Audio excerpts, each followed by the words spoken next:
Hello दोस्तों, नमस्कार। आपका स्वागत करती हूँ डीएनपी इंडिया में। इस वक्त की 10 बड़ी खबरों से हम आपको रूबरू कराएंगे। तो आइए शुरुआत करते हैं खबरों का सिलसिला।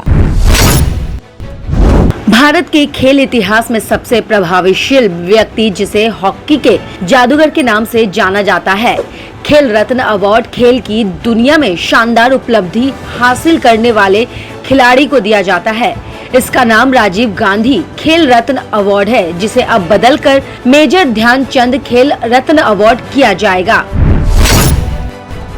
केंद्र सरकार की खेल रत्न पुरस्कार को हॉकी के जादूगर मेजर ध्यानचंद के नाम पर करने को लेकर उत्तर प्रदेश में सीएम योगी आदित्यनाथ ने प्रधानमंत्री नरेंद्र मोदी का आभार जताया है। सीएम योगी आदित्यनाथ ने पीएम नरेंद्र मोदी के इस फैसले पर ट्वीट भी किया है। करीब 30 साल पहले ये पुरस्कार देश के पूर्व प्रधानमंत्री स्वर्गीय राजीव गांधी के नाम पर शुरू किया गया था।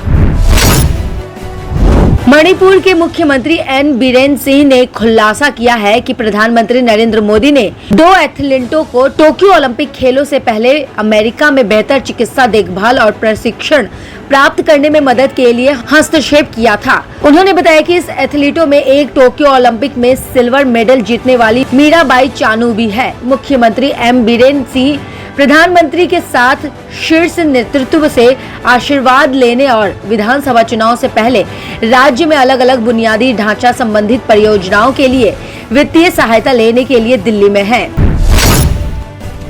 बंगाल में प्रधानमंत्री किसान सम्मान निधि योजना पर शुरू से ही मुख्यमंत्री ममता बनर्जी सियासत करती आ रही है, जो अब भी जारी है। पहले तो इसे बंगाल में लागू नहीं होने दिया, क्योंकि इससे प्रधानमंत्री नरेंद्र मोदी और बीजेपी को लाभ मिल जाता।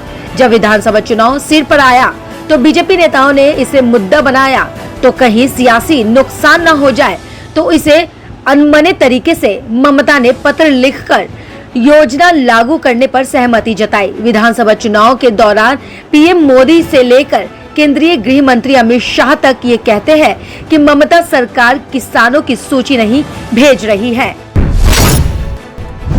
कोरोना वैक्सीन को लेकर देश में एक और खुशखबरी आई है। भारत को जल्द पहली सिंगल डोज कोरोना वैक्सीन मिल सकती है। अमेरिका की जॉनसन एंड जॉनसन कंपनी ने भारत में अपनी सिंगल डोज कोरोना वैक्सीन के इमरजेंसी इस्तेमाल के लिए आवेदन किया है। इस पर सरकार की ओर से जल्द फैसला आ सकता है। विदेशी टीकों के आयात से भारत में टीकाकरण अभियान की रफ्तार में और तेजी आने की संभावना है।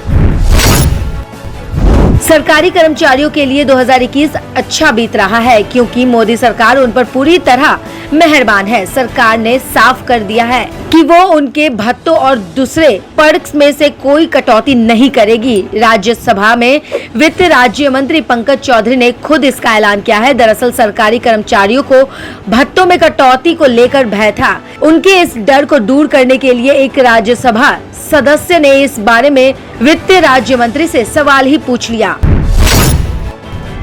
भारतीय हॉकी टीम की कप्तान रानी रामपाल ने कहा है कि उन्हें ओलंपिक में चौथे स्थान तक पहुंचने के प्रयास पर गर्व है, लेकिन ऐतिहासिक ओलंपिक पोडियम दूर जाकर दुख हुआ है। भारतीय महिला हॉकी टीम ने सभी उम्मीदों को हराते हुए पहली बार ओलंपिक खेलों के सेमीफाइनल में प्रवेश किया और शुक्रवार को यहां कांस्य पदक के प्ले ऑफ के ग्रेट ब्रिटेन से 3-4 से हारकर चौथे स्थान पर टूर्नामेंट का समापन किया। अंडमान निकोबार द्वीप समूह में शुक्रवार को 4.6 तीव्रता वाले भूकंप के झटके महसूस किए गए हैं।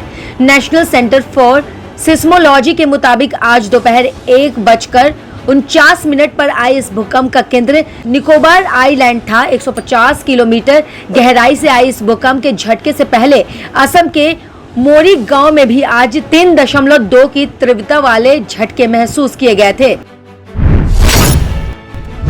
भारत, मालदीव और श्रीलंका के बीच पहली उपराष्ट्रीय सुरक्षा सलाहकार स्तर की बैठक संपन्न हुई। वहीं खबरों के मुताबिक तीनों देशों के बीच 4 अगस्त को ये बैठक हुई है।